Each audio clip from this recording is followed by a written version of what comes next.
You talk about passion, talk about purpose, and there's another thing you need. They are key. Okay. They are key to career. So if you don't have a passion for something, don't go into it. The reason is that sometimes I don't have passion for it. After some time, you lose interest on it because you don't have passion for it. And then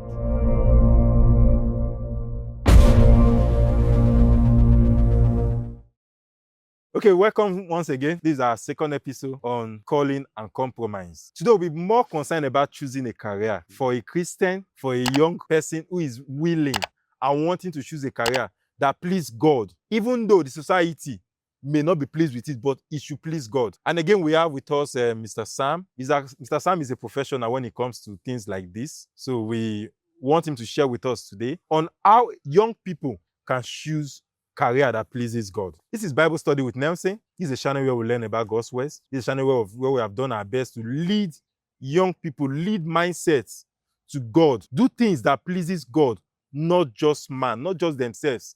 Not things that gives them joy only. Mr. Sam, how was the journey? fine, thank God. Fine. Yeah, Welcome thank God has been faithful. Do you have anything for our viewers before we continue? No, I just want to say that it's good for you to listen to us and then learn from what we are saying. And then possibly if you have questions, please, you can direct it to this channel. We'll be able to advise you and tell you what. Thank you very much. Okay, designing a God-fearing career. Before we start, let's ask the most important question. Mr. Sam, Yes. what are some of the key questions a Christian should ask his or herself when choosing a career? Yeah, so the question that we should ask before choosing a career, number one, is that does that career please God? Number one. Two, does that career shows that it is what is right for you to do? Do you have passion for that career that you want to choose? Do you see yourself doing well in that choosing career that you want to take? Do you have the zeal to really actualize your dream in that career that you want to do? These are very key. Okay. Because if you don't have these answers to this thing I'm saying, then don't go into anything that one you don't have passion for it. Don't go anything one that is not pleasing to God. Okay. Don't go anything. Don't do anything that for any reason you don't see yourself, having a future over time from it. So check: do I have future in this thing? Does it please God? Do I have passion for these things? Even these three questions alone should be able to put you in a career. Okay. Yeah. Do I have passion for this? Yes. Did it please God? Will it please God? Will it please Do I have God? zeal for it? Do I have zeal? Zeal for it. And then will it be, can I be faithful in doing this job? in doing this job? And then do I see myself growing in this job? In this job. Okay. And that said, Yeah. asking yourself those few questions, Yes. I want to stick to one. Yeah. Can I grow in this job? Yes. Do I see myself being faithful in this job? Key? Yeah, that's good. Yeah, it's a very key word because you may not be faithful to a job. Okay. And when it becomes that way, there's a problem. Let me just give you a short experience that I had. I applied to be a classroom teacher Okay. 1 year. So when I applied for the job, they gave me later to resume for it. When I look at the payment and then I look at my activities within those period of time, I replied to that job. I say, I hereby reject your appointment. Wow. And when the man asked me, I told him, I said, because I will not be faithful. So the man was like, how did you know? I said, sir, current, if I lecture for 4 hours accounting work, I used to be paid 8,000 naira. Your salary for 1 month is 8,000 naira, sir. Wow. And I lecture for 4 hours for 8,000 naira. 8,000. Sir, how do you see me being faithful in this job? And honestly, the man was surprised. The man said, people like you are rare. And that is the truth. So being faithful to a job is very key. Okay. So since we have known that being faithful to a job is very key, Yeah. and this should be one of the questions a Christian should ask his or herself before going into any career. Correct. Are there some careers, some industries that a Christian should not go into at all? Very many. Okay. Now, very many. There are some industries that Christians should not find themselves inside it, no matter how good and lucrative those industries are. Okay. Number one, I will tell you clearly, for me, I don't know what the other people are saying, like industry like tobacco company. You are a Christian, and even though you may not say in the Bible there's no a straight command that you should not smoke, but what is the perception about smokers generally in the world? Do they see them as people of God? Do they see them as Christians? Those people that smoke, do they see them as good people? Now, because the perception already has condemned that industry, then you are not supposed to be part and parcel of such industry, because the perception is that people that do such things are either radicals, are not home trained, and then the name they associate themselves with are old, are bad. So there are industries that you don't go into. Another industry that you don't. Wait. This tobacco industry you just spoke about. Yes. They are the one that produce cigarettes. Cigarette, yes. Oh, no wonder they wrote in their cigarette that smokers are liable to die young. Yes, they say smokers are liable to die young. Young, yes, in their carton. Yes, and then somebody jokingly asked that what is the benefit of not dying young? so it sounds very funny. But But very then true. it's dangerous. But look at that industry in particular. Even in their advert, they will say it is dangerous, and then people will still take it. So how can you, a Christian, now be in that industry? What are you saying? Okay. Yeah. So other industries can also be like industry that are producing gin that people drinks and spoil their livers and other kind of a thing. Are you supposed to be in those industry to do that your contributions to save soul is to kill people? Can you see yourself being in that industry? Another one that I told people that I will not work in particular is hotel. Yes, you can have a hotel as long as you have your rules and regulations, fine. But then let me tell you, a girl was after my school, this lady, we were with her in Plateau Polytechnic, and then one time she called me to greet me, and then I asked her, how are you doing? I said, what are you doing? And she said she's working in a hotel. I said, as what? She used to repair the bed, she used to do everything. I said, no, please, can you leave that industry? I told her, can you leave that industry? She said, no, that what would she do? That she doesn't have anything to do. I said, but if you're in that industry, one, you'll be tempted. Two, you are going to be having challenges. So it will not benefit to leave that industry. After 6 months, she called me. She said she's pregnant. I say, how did you get pregnant?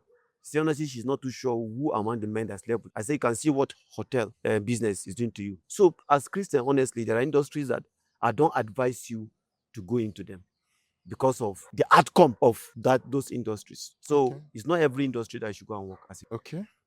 How can someone test whether a job opportunity aligns with God's will or God's purpose? Yes, you can test by asking questions like, this work I'm going to go and do, will God be pleased with me? One question. Two, the money that I'll be making there, are they legitimate money? There are industries that make money but from fraud. There are industries that make money but from dubious act. There are industries that makes money from changing qualities of things. So ask yourself these questions. If for any reason, any industry you are going into is not going to glorify God, what they will be doing will be counterproductive, or maybe is going to be making you to do things that are not right. Don't go into them. Okay. Example, let me just give you an industry that formerly, maybe if you want to grant, let's say, maize to somebody, the person give you 2 tiers to grant, and when you grant, you can only submit to the person 1.5 tiers. The other one you pour it on the ground. Then you now gather those on the ground and go and sell it outside. That is crime. But it's an industry that people are making it. So anyone that will not glorify God, don't go into. Okay.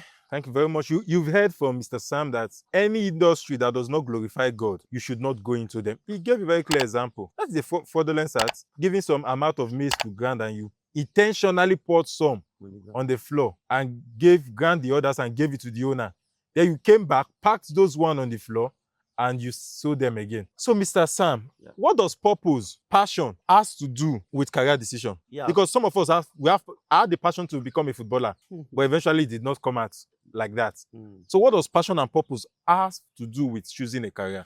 If you don't have passion for anything, don't go into it, because at the end it will be boring. If your purpose in life will not be achieved through those careers, please leave it. So passion and purpose is like you name 3 things. You talk about passion, you talk about purpose, and there's another thing you name. They are key. Okay. They are key to career. So if you don't have a passion for something, don't go into it. The reason is that sometimes I don't have passion for it. After some time, you lose interest on it because you don't have passion for it. And then 2, the purpose for that thing. If like now, my purpose is that I want to grow a business to help people. That is my purpose.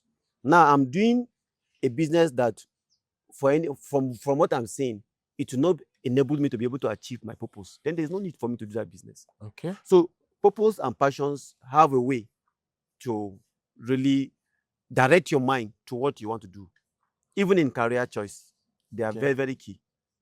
Okay, looking at the definition and the explanation you just gave for purpose and passion Passion, yeah, today, most parents today yeah, choose career for their children. Some say my child will either yeah, become a medical doctor. Some say my child will become an IT expert. yeah. So what will you say to such parents? Does passion come in? Because what they are looking at is the future. Yes. You want to become an architect. What will you become? How will architecture help you in the future? You want to start drawing. You want to start enjoying things. How would that help you? You want to become a musician. How will that take you in the long run? Yeah, for me, I think parents should be intentional in helping their children to follow their passion. Parents should be intentional. On Okay. helping their children to follow their passion. That means the children passion, not the parent passion. Okay. The reason is that as your child is growing up, you will see his interest from what he's doing. Or you can expose him to some things, expose him to engineering things, expose him to accounting things, expose him to law, to things of laws. Then you see how he's looking at it. From there, if you see that he has passion on this thing, you can help him to achieve it, not to force him to become something that you want him to become. The problem we are having today is that most parents force their children to become what they want them to become, not what the children want. We have that example here in University of Jos. Okay. The father say, I want my child to be a lawyer. No, he want his child to be a doctor. Understand? So he put the guy, and then we put him in a school that went through science course. So the guy did very well, come out, get his jam, got admission into medicine, he read, he finished. And then he carried the result and come and give his father. Baba, now I want to go back to read law. That is my passion. So he has handed over the certificate to the father, but he's in school. Reading law. Wow. Because that is what he wants to do in life. So parents should help in guiding their children to their passion, not to decide for them what they should do, because it has an adverse effect at the end of the day. Okay, from what you just said, Yeah, how important is mentorship yeah. and spiritual guidance when it comes to career choice? Mentorship is very, very important. Spiritual guidance is also very, very important when it comes to choice of careers. Okay. Now, mentorship in particular, I will say very well that, okay, I have looked at this person. I have seen the way his life is going. For me, God has given me people that I've mentored. When I was the president of our youth in the church, my vice president was a couple that came to serve in Plateau State from the Igbo land. Okay. He came, he served, and then he started learning one minimal job here after his service. And then after some time, me and him, he came and met me, said, sir, what do you think I can do? I advised him. I said, okay, what did you read? He said, read business administration. I said, fine. I said, do you know what? Go back to school. I told him. When I say go back to school, I said, go back to write ICANN. I told him. I said, go and write ICANN. When you write ICANN, you get job quickly. He said, eh? I said, yes, go. So this guy took my advice. Today, he's a chartered accountant. Wow. And already he's even running his masters. Now, in his place of work, he's a banker. Now, in his place of work, they are uplifting him because of just that ICANN certificate. So he's earning very well. So that is what mentorship can do. He felt he saw my life, he saw my lifestyle, and then he felt I can guide him. And he came and I guided him. Also, while I was doing that, I was also telling him, make sure that you live a good Christian life. That is a spiritual guidance. I advise him. I said, there's challenge in this world. My brother, keep yourself pure. Things you are going to have challenges, temptations, trials here and there. Even the issue of choosing a life partner will be a problem to you. This is what you should do. I gave him. So these are spiritual guidance. So mentorship and spiritual guidance, they are key to helping anybody to have a successful career in life. Okay, thank you very much for that. Thank you very much, Mr. Sam. Yes. Mr. Sam have given us reasons why mentorship, why spiritual guidance is very important for career choice. Just imagine the story he gave us earlier about a young man who came as a youth corper, but today is living fine. You need a mentor, not a mentor that will lead you away from God, but a mentor that will guide you and also lead you spiritually. Yeah. That's the kind of mentor you need. If you don't have a mentor, start looking for a mentor today. Thank you very much, Mr. Sam. Thank you. Now let's just go on a very short break. We'll be back shortly.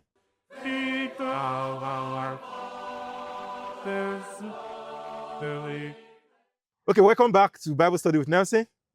Mr. Sam, what advice do you have for people who are tempted to go into fraud as a career? Well, the advice I will give to them is they should not even think of it. They should not even start it. They should not in any way consider it. Don't think, don't start, and don't consider it. They should not think about it. They should not start it, and they should not consider it at all. Yes, because it have an effect in their entire life in the long run. Wow. So I would advise that than going to that route, why not think of doing something positive? Why not inquire or get people to direct you in life? Okay. Why not look for people that you see them succeeding in life without necessarily going into all these acts that are not good? Okay. So that you can be able to have a mentor or a direction in your life. So these are very key. Okay. Those things are very dangerous and they will not help you in life.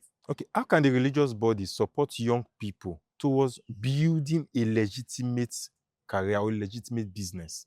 Yes, because there are so many young people today that want to build a legitimate career. Yeah. But the resources, yes, the mindset to build that career is not there.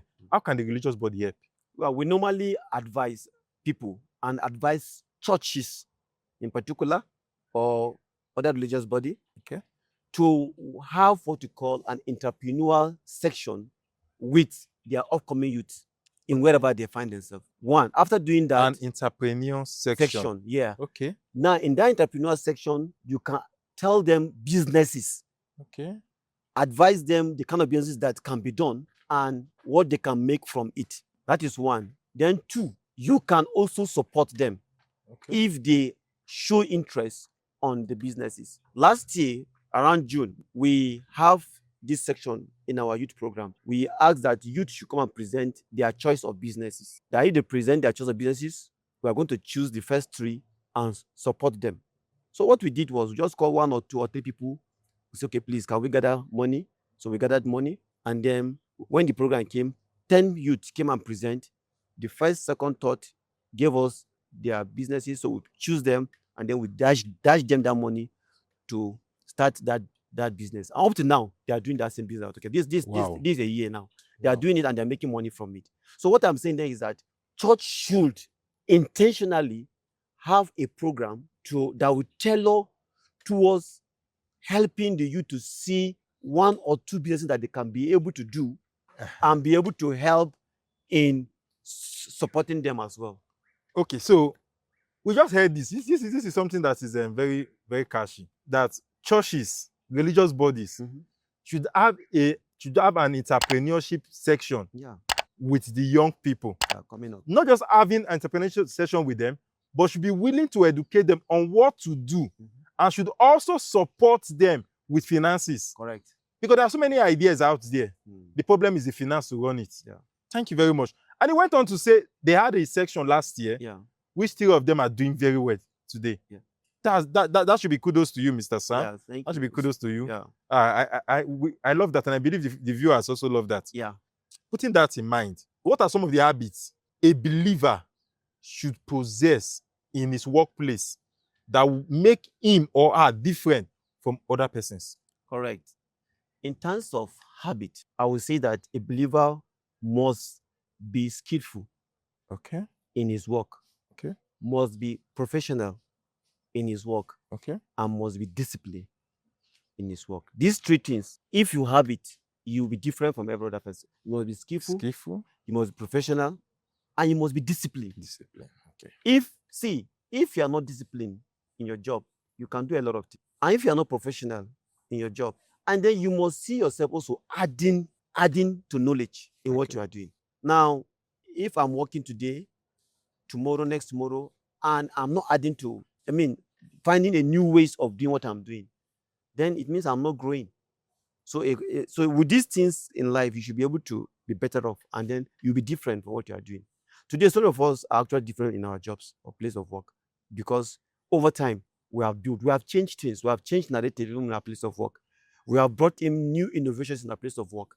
That shows that you are actually studying or you are growing. But if you are not bringing these innovations into a place of work, then of what value is it? So if you are a Christian and you have this thing I just mentioned, you'll be different in place of work.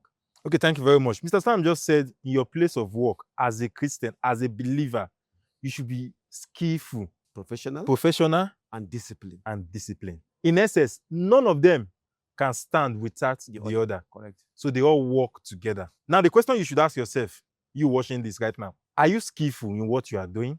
Are you professional in what you are doing? Are you, as a person, discipline to do the right thing. Correct. Before we call it the end of this episode, I want to ask Mr. Sam. Mr. Sam, do you have any personal experience, any testimony that you can share with us about choosing integrity over compromising? Yeah. What I want to say, yes, I have an experience.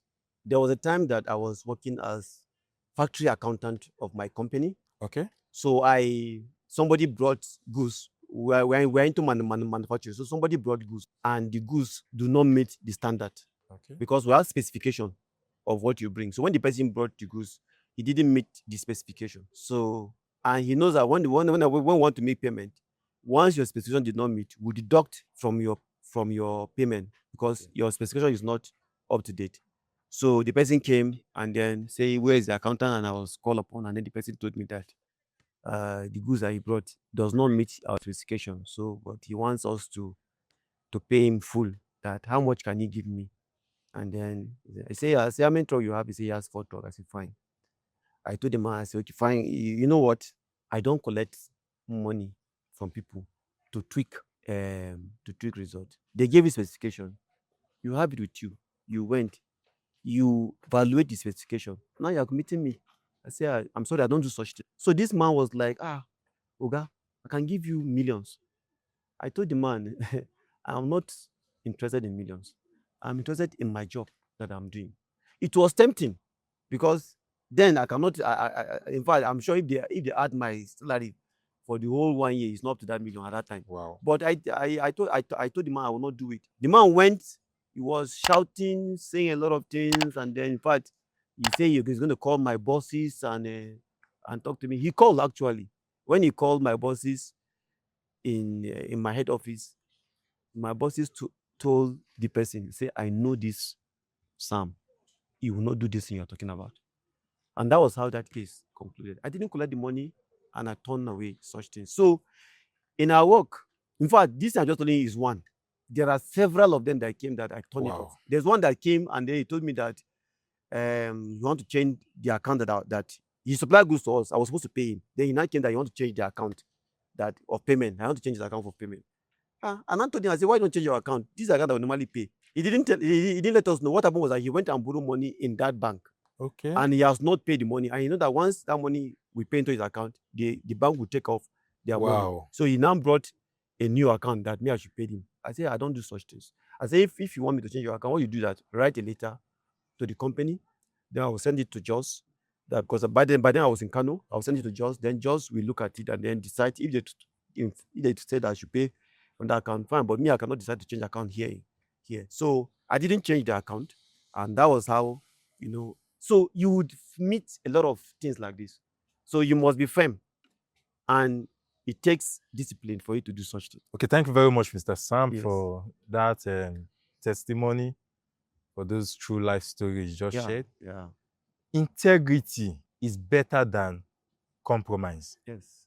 He just gave us some life story that I believe you have learned from.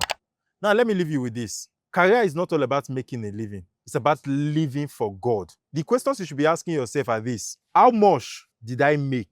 How much did you make when living in fraud? And how much did you please God? Pleasing God is more better than making much money. Yeah. I believe you have learned something from this episode. And if you have, please do well to subscribe to our channel, press the like button, drop a comment for us. You can also drop your questions. Mr. Sam will be around to answer your questions. Right. Drop it on the comment section. You can send it to us via mail. And even the numbers you are seeing on your screen, you can also drop your questions there. And those questions will be answered. Till we come your way again, bye for now. I thank you.